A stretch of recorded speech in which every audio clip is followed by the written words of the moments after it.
अब जल्दी से आपको दिखा देते हैं कि भारत में ओमिक्रॉन BF.7 कहां कितने केसेस है। गुजरात में 3 केस, ओडिशा में 1 और 5वें पर अभी अपडेट नहीं मिल पाया है। तो खतरे की ये नई घंटी ओमिक्रॉन के नई वेरिएंट BF.7 ने बजाई।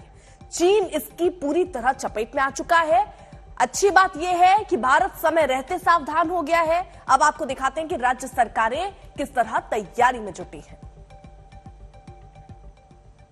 सबसे पहले भारत सरकार को करना चाहिए कि चीन से जो प्लेन आ रही है या वहाँ के लोग आ जा रहे हैं उसको पहले बंद करना चाहिए। यहाँ के लोगों को डराने से पहले थोड़ी होगा, वो पहले सुरक्षा की व्यवस्था वहाँ करे, वहाँ की फ्लाइट है वो बंद करे या वहाँ के जो लोग आए हैं उसको क्वारंटाइन में रखें। वो काम पहले होना चाहिए। हमने आड़ाव बैठक ले ली है और मैंने डिपार्टमेंट को अवेयर किया है कि be ready for testing, tracking and treatment and vaccination.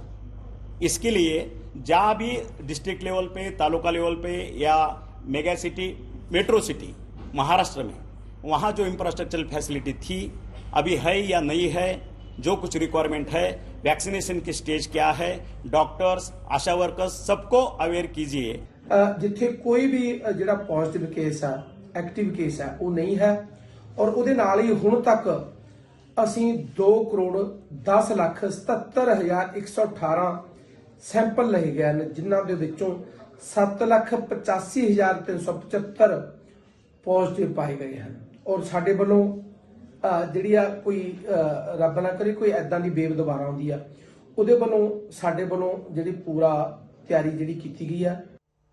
पिछली बार जब संक्रमण की सुनामी आई थी तो एम्स के तब के डायरेक्टर रणदीप गुलेरिया ने कोरोना मैनेजमेंट में बड़ी भूमिका निभाई थी। डॉक्टर गुलेरिया से आज तक ने बातचीत की। गुलेरिया कह रहे हैं कि फिलहाल भारत में पैनिक होने की जरूरत नहीं है। मेरा मानना है कि चाइना की सिचुएशन और भारत की सिचुएशन बहुत भिन्न है। चाइना ने शुरू से जीरो कोविड पॉलिसी अपनाई थी और वो शुरू में ठीक रही, लेकिन उससे कुछ हद तक अब नुकसान हो रहा है। एक चीज तो ये है कि उनके अगर 1-2 केसेस भी हों तो वो पूरा लॉकडाउन कर देते थे, वायरस को फैलने नहीं देते थे। तो उनकी कम्युनिटी में, आम आदमी में कोई नेचुरल इम्यूनिटी नहीं है, वायरस फैला नहीं है और लोगों को आम इम्यूनिटी नहीं हुई है। और उनके कई ऐसी पॉपुलेशन है जो हम ये कह सकते हैं कि जैसे 2 साल पहले सिचुएशन थी भारत में 2020 में, वैसी ही सिचुएशन है कि कई लोग ऐसे जिनको कोविड से एक्सपोजर बिल्कुल भी नहीं हुआ। उनका वैक्सीन अपटेक इतना ज्यादा नहीं है। अगर हम डेटा देखें बुजुर्ग लोगों में या जिनकी उम्र 60 साल से ज्यादा है या जिनको कोमॉर्बिडिटीज हैं, उनमें वैक्सीन अपटेक बहुत कम है, 50 से 60% से भी कम है। इसका यह मतलब है कि वहां पे एक पॉपुलेशन ऐसी है जिनको ना कोविड हुआ है, ना वैक्सीन इफेक्टिव है और उन्होंने वैक्सीन लगाई भी नहीं है। अब ये वायरस जब नया आया BA.7 जो ज्यादा जल्दी फैलता है, जो इम्यून एस्केप मैकेनिज्म जिसमें है, तो वो उनकी पॉपुलेशन में एकदम फैल रहा है और ज्यादा केसेस हो रहे हैं।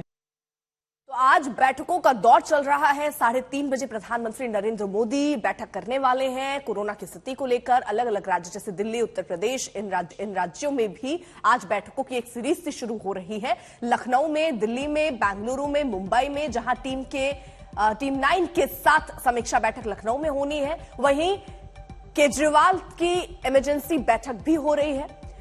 बेंगलुरु कर्नाटक सरकार रिव्यू मीटिंग करने वाली है और मुंबई महाराष्ट्र सरकार भी समीक्षा बैठक करने वाली है। तो ये बैठकों की सीरीज इसलिए शुरू हुई है क्योंकि कोरोना का खतरा मंडरा रहा है देश में। इसलिए आपको और हमें जागरूक होना है, मास्क पहनना है। वो सारे नियम जो हम पहले फॉलो करते थे, वो सारे नियम हमें खुद से फॉलो करना शुरू कर देना है। 2 गज की दूरी, मास्क है जरूरी और उसके अलावा सैनिटाइजर का इस्तेमाल। कोशिश कीजिए कि भीड़ भाड़ वाले इलाकों में आप मत जाइए, लेकिन फिलहाल अलग अलग राज्य हो सकता है जल्द ही ये नियम भी लागू कर दें कि बिना मास्क के आप नहीं बाहर निकल सकते हैं। गैदरिंग यानी पब्लिक गैदरिंग को लेकर भी कुछ नियम कानून अब आ सकते हैं।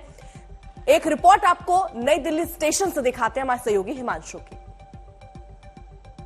कोरोना के नए वेरिएंट के खतरे को देखते हुए भारत सरकार ने पहले ही तैयारियां शुरू कर दी हैं। मीटिंग्स की जा रही है और देखा जा रहा है कि अगर नया वेरिएंट आता है तो उससे किस तरीके से निपटा जाएगा। तमाम राज्य सरकारों को भी भारत सरकार की तरफ से कह दिया गया है कि अगर कोविड का कोई नया पेशेंट आता है तो तो उसकी जीनोम सीक्वेंसिंग कराई जाए ताकि ये पता लग सके कि जो नया वेरिएंट है वो किस तरीके का है, कैसे वो रिएक्ट करता है।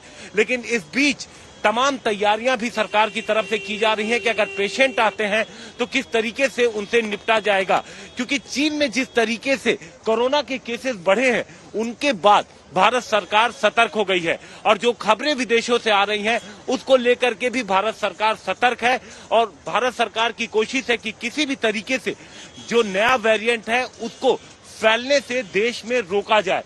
आप देखिए, जो पहले जब कोरोना का खतरा था तो मास्क एक कंपलसरी था, मास्क को लेकर के बड़ा जुर्माना था, तो जिसकी वजह से सभी लोग मास्क लगा के घूमते थे।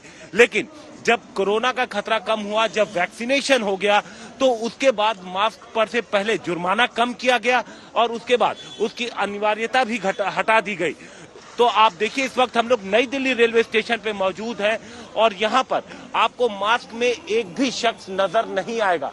हम आपको दूसरी तरफ दिखाते हैं, क्योंकि रेलवे स्टेशन वो जगह है जहाँ पर आसपास के लोग पहुंचते हैं, दूसरे शहरों से, दूसरे राज्यों से लोग पहुंचते हैं, लेकिन आप देखिए आपको यहाँ भी मास्क में कोई शख्स नजर नहीं आएगा। और चूंकि जब से हमने देखा कि सरकार ने इस पर से जो रेगुलेशन थी, जो जुर्माना था, हटा दिया था, मास्क की अनिवार्यता खत्म की थी, तो उसके बाद से ही लोग मास्क में नजर आने बंद हो गए थे, लोगों ने मास्क को हटा दिया था।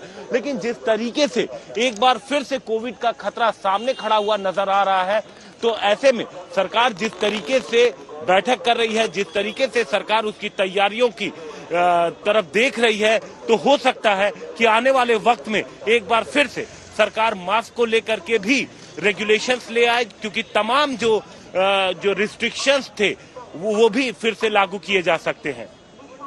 कैमरामैन अंकित के साथ हिमांशु मिश्रा, दिल्ली आज तक। केंद्र सरकार की तरफ से क्या तैयारियां हो रही थी, ये वीके पॉल ने भी बताया, आपको वो बातचीत भी सुनवाते हैं। कि आप जब क्राउडेड प्लेस में हैं, अंदर या बाहर, तो आप मास्क करिए और जो व्यक्ति उम्र में बड़े हैं या कोमॉर्बिडिटीज हैं उनको तो ये ज्यादा इसका इस्तेमाल करना है। यही एडवाइस है। गाइडलाइन जारी होगी डीडीएमए की तरफ से, क्योंकि बहुत सारी स्टेट्स ने मास्क मैंडेट खत्म कर दिए हैं। ये मास्क मैंडेट जो है अभी भी यही है जो मैं कह रहा हूँ और उसी को ही रहना चाहिए। अगर जरूरत होगी तो गाइडलाइन को इम्प्रूव करेंगे। We are constantly watching. Precaution dose सबको लगनी चाहिए, लेकिन लगी है सिर्फ 27-28%। तो हम अपील करेंगे कि प्रिकॉशन डोज जिसको नहीं लगी है वो ले लीजिए। ये भारत की पेंडेमिक रिस्पांस का एक पिलर है, पॉलिसी है, वैक्सीन अवेलेबल हैं, तो उसको तरफ जाइए। और पर्टिकुलरली जो हमारे सीनियर सिटीजन्स हैं वो कोई छूट गए हैं प्रिकॉशन डोज से, तो हमेशा की तरह जैसे हम पहले भी अपील करते थे कि उनका हमें ज्यादा ख्याल करना है।